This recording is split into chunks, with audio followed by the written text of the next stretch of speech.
এই যে কালকের বন্যাটা হয়েছে নেপালে, যেটা আমি অন্তত কোনো বিচ্ছিন্ন ঘটনা হিসাবে দেখছি না। কেন দেখছি না, তার কারণটা হচ্ছে এটা হওয়ারই ছিল। এবং এটা শুধু নেপাল না, আমাদের নেপাল লাগোয়া বিহার, উত্তরপ্রদেশ, বিভিন্ন জায়গা আছে যেগুলোতে এই ধরনের পরিবেশ আছে যেখানে এই বন্যাটা কিন্তু হতে পারে। এই জন্য ইন্ডিয়ান গভর্নমেন্টের তরফ থেকেও এই বর্ডার স্টেটস গুলোতে বিহার, উত্তরপ্রদেশেও এই সতর্কতাটা জারি করা হয়েছে। এবার কারণটাতে আছি, এই নেপাল আমি কিছুদিন আগেই ঘুরে এসেছি, ভিজিট করে এসেছি। ওখানে কাঠমান্ডু ইউনিভার্সিটি এবং হচ্ছে ত্রিভুবন ইউনিভার্সিটি, ওদের ওখানে আমি একটা টক দিতে গেছিলাম। তো যখন আমি উঠি, নেপালের যে নদীগুলো আছে বেশিরভাগই হচ্ছে হিমালয়ান রিভার, মানে হিমালয়ের জলে পুষ্ট। এবার স্বাভাবিকভাবেই আমি যখন গেছিলাম ওখানটাতে মার্চ এপ্রিল মাসে, তখন দেখলাম অলমোস্ট বেডস গুলো ড্রাইড আপ। কিন্তু নদীর ওই রিভার বেড গুলো যদি দেখা যায় তাহলে তাদের গভীরতা, মানে নাব্যতা যেটাকে বলে, একদম নেই, প্রায় মজে গেছে।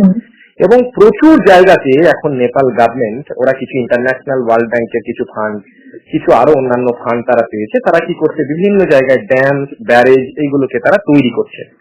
মানে নদীর যে লংজিটিউডিনাল ফ্লো পথ সেটাকে না নষ্ট করে দিচ্ছে।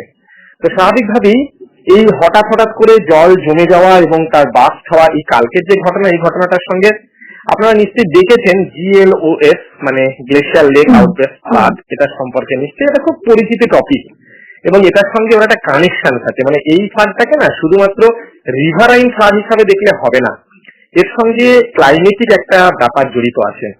দেখবেন এলনিনো, এই শব্দটা শুনেছেন, এলনিনো, লানিনা, মানে এবছরে যেমন আমাদের খরার পিরিয়ড, বন্যা কথা নয়, কিন্তু ব্যাপারটা হচ্ছে এই এটার মানে হচ্ছে যখনই ক্লাইমেটিক অ্যাভারেশনস গুলো হবে, হয়তো বৃষ্টিপাতটা অ্যাবসলিউট হয়তো কমে যেতে পারে, কিন্তু দুম করে 2-3 দিনের বা কয়েক ঘন্টার হঠাৎ বৃষ্টি কিন্তু আসতে পারে। এই বন্যাটা বেসিক্যালি হচ্ছে হরপা বাঁধ, হ্যাঁ, যেটাকে আমরা একটা ক্যাটাস্ট্রফিক ইভেন্ট হিসাবে দেখি। আমাদের এইখানকার যে বন্যাগুলো, যদি বেসিনের বন্যা বা আমাদের ফ্লাড প্লেন্স এর বন্যা দেখি, তার ক্যারেক্টারটা অন্যরকম, ধীরে ধীরে আসে, ফ্লাড ওয়ার্নিং থাকে, একটু কাল আসবে, পরশু আসবে, আপনারা সতর্ক হয়ে যান, এরকম ব্যাপারগুলো থাকে। কিন্তু এই যে বন্যাটা হয়েছে ক্যাটাস্ট্রফিক ফ্লাড নেপালে, সেটা বেসিক্যালি হয়েছে ভূতকোশি বলে একটা রিভার আছে। ভূতকোশিটা হচ্ছে আপনার ওই লেন্ডাখোলা বলে একটা তার ট্রিবিউটারি আছে, সেই সিস্টেমেরই একটা অংশ। এবার এইখান থেকে যেটা হয়েছে, এই গ্লেশিয়ার লেক আউটবাস্ট, মানে হঠাৎ করে কি করেছে, ওই রক অ্যাভালান্সেস, আইস রক অ্যাভালান্সেস যদি বলি আরো সহজ করে, এবং সেইটা ওখান থেকে নেমে নিচের দিকে চলে এসছে। মানে এটা ইটসেলফ শুধু রিভারের কারণে হয় না, এই হরপা বাঁধগুলো হয় মেঘ ভেঙে বৃষ্টি হতে পারে, যেটাকে আমরা ক্লাউড বাস্ট বলি, আর একটা হতে পারে হচ্ছে যেটা GLOS, glacier lake outburst flood.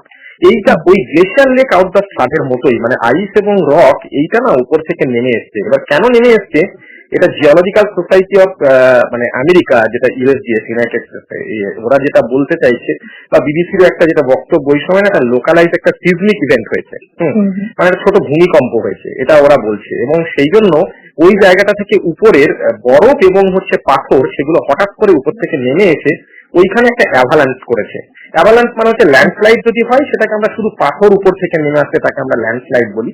আর অ্যাভালান্স মানে হচ্ছে পাথর এবং বরফ একসঙ্গে, বা শুধু যদি বরফ নেমে আসে তখন তাকে বলা হয়ে থাকে অ্যাভালান্স। এই অ্যাভালান্সটা উপর থেকে নেমে আসার কারণে হঠাৎ করে এই যে জায়গাটাতে ঘটেছে, ভূতকোশি রিভারের এই যে জায়গাটা, কালকে নেপালের জায়গাটা দেখলেন, সেইখানে এই হঠাৎ যে জলরাশ সেটা এক জায়গায় কনসেন্ট্রেট করে এই জায়গাটাকে পুরো ডিভাস্টেট করে দেয়। এটা ফ্লাশ ফ্লাড নামে ডাকি, বা হরপা বাঁধ আমরা বলি, কারণ খুব অল্প সময়ের জন্য এটা স্টে করে, তারপর আবার নেমে যায়, কিন্তু যখন আসে ওই জাস্ট লাইক সিজমিক ইভেন্টের মতো পুরো ওয়াশ আউট করে নিয়ে চলে যায়। এই জায়গাটাতেও কিন্তু একই ঘটনা ঘটেছে। এবার প্রশ্নটা হচ্ছে এখানে না, মানে এই যে ক্ষয়ক্ষতিটা, মানে দুটো পার্সপেক্টিভ আছে, আমরা এটাকে বলি ফ্লাড হ্যাজার্ড আর ফ্লাড ডিজাস্টার। হ্যাজার্ড মানে হচ্ছে বেসিক্যালি নদী বা তার অ্যাসোসিয়েটেড যে ফ্যাক্টর, ধরুন ভালো মানে বড় রকমের বন্যা হলো, এমনও হতে পারে বড় রকম বন্যা হওয়ার পরেও না এত ক্ষয়ক্ষতি নাই হতে পারতো। হ্যাজার্ডটা হচ্ছে বন্যা হয়ে গেল, সেখানে কারো কোনো ক্ষয়ক্ষতি হলো না, সেটা নিয়ে মানুষের কোনো মাথা ব্যথা ছিল না। এবার আপনি দেখবেন যে নদীটার উপরে বন্যাটা হলো, তার আশপাশটা আপনি দেখবেন বড় বড় বিল্ডিং, হোটেল, তারপরে হচ্ছে ওখানকার ইন্টেন্সিভ এগ্রিকালচারাল প্র্যাকটিস আছে, মানুষের রাস্তাঘাট আছে, ট্যুরিজমের লোকালাইজ ডেভেলপমেন্ট আছে। এই এত ইন্টেন্সিভ ল্যান্ড ইউজের কারণে কিন্তু মানুষের ক্ষতিটা এত বেশি হয়েছে। ক্ষতি হতো, নিঃসন্দেহে ক্ষতি হতো, কিন্তু এই যে ব্যাপক মাত্রায় ক্ষতি হয়েছে, এই ক্ষতিটার কারণে কিন্তু আমরাই দায়ী। এবং এটা আপনার গ্লেশিয়ার লেক আউটবাস্ট ফ্লাড বলুন, বা এখানকার লোকাল পিপলদের যে ইনভলভমেন্ট যেটা আছে, সেটা আমরা অস্বীকার করি না। বাইরের লোকজনদের ইনভলভমেন্ট আছে সেটাকে আমরা অস্বীকার করতে পারি না।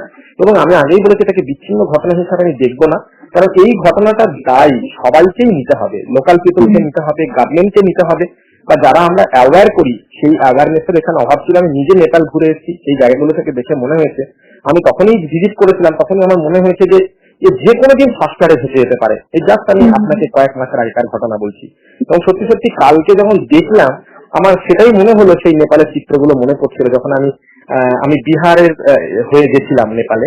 তো ওইখান দিয়ে যখন যাই তখন আমি এই নদীগুলোকে দেখে আমার এই ঘটনাটাই মনে হয়েছে। সুতরাং এই বন্যাটার জন্য আমি একটা বলবো দায়ী করব, যেমন নদী দায়ী রয়েছে, এবং নদীর দায় মানে হচ্ছে মানুষের দায়। নদীটাকে কিন্তু নষ্ট করেছে মানুষ। আপনি দেখবেন ডিফরেস্টেশন শুরু করে দিয়েছে, গাছপালা কেটে নিচ্ছে, র্যান্ডম বিল্ডিং বানাচ্ছে, তারপরে হচ্ছে যেখানে সেখানে ড্যাম, বিশেষত ড্যাম এবং ব্যারেজ গুলোকে আটকে নদীগুলোকে পুরো একেবারে শেষ করে দেওয়া হয়েছে, নাব্যতাগুলো নেমে গেছে। এই ফ্যাক্টর গুলো তো আছেই। প্লাস কালকের যে ঘটনাটা, সেখানে কিন্তু একটা বড় অ্যাডেড হচ্ছে সেখানকার সিজমিক ইভেন্ট এবং সেখানে অ্যাভালান্স, এটা কিন্তু হয়েছে।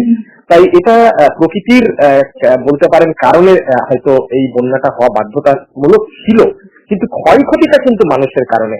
অথচ আমরা সবসময় প্রকৃতিকেই দোষ দিই। হ্যাঁ, প্রকৃতি তার একটা লিমিট আছে। আজকে ভাবুন, আশেপাশে যদি 500 মিটার বা 1 কিলোমিটারের মধ্যে কোনো সেটেলমেন্ট বা ওই ধরনের কিছু না থাকতো, না রিভারের, যেটাকে আমরা করিডর স্পেস বলি বা ফ্রিডম স্পেস বলি, তাহলে কিন্তু এতটা ক্ষয়ক্ষতি হতো না। তাই এই বন্যাটাকে নিছকই শুধু বন্যা হিসাবে না দেখে, এর আগে আমাদের ইন্ডিয়াতেও হয়েছে, তাই না, উত্তরাখণ্ডে আমাদের বন্যা হয়েছে, আমরা এগুলো সম্পর্কে জানি, এগুলো সম্পর্কে বুঝি, তারপরেও সেই ভুলগুলো আমরা বারবার করি। তার কারণটা হচ্ছে আমাদের একটা শর্ট, একটা ন্যারো ইন্টারেস্টের দিকে আমরা বেশি ঝুঁকে যাই। আমরা লং টার্ম সাস্টেনেবল ডেভেলপমেন্টের কথা ভাবি না। দেখবেন একটা বড় বিল্ডিং কে বারবার দেখাচ্ছে, তারা জানতো না এমনটি নয় যে এইরকম জিনিস এখানে কিন্তু আগামী 100 বছর, 50 বছর বা 30 বছর, 20 বছর আসতে পারে। তারপরে তাদের বক্তব্য হচ্ছে, আরে 20 বছরে তো আমরা একটা ইনকাম করে নিই, 20 বছরে তো আমরা একটা জায়গায় থেকে নিই, তারপর দেখা যাবে। এই যে শর্ট টার্ম ইকোনমিক ডেভেলপমেন্টের জায়গা ছেড়ে এখন দেখবেন সাস্টেইনেবল ডেভেলপমেন্ট গোলস এর কথা এসছে। সাস্টেইনেবল ডেভেলপমেন্ট গোলস, এসডিজি বলি আমরা ওগুলোকে। তো এই এসডিজি গুলোকে মাথায় রাখতে হবে, ফিউচার লং টার্ম ডেভেলপমেন্টের কথায় ভাবতে হবে, না হলে কিন্তু এইটা চলতেই থাকবে।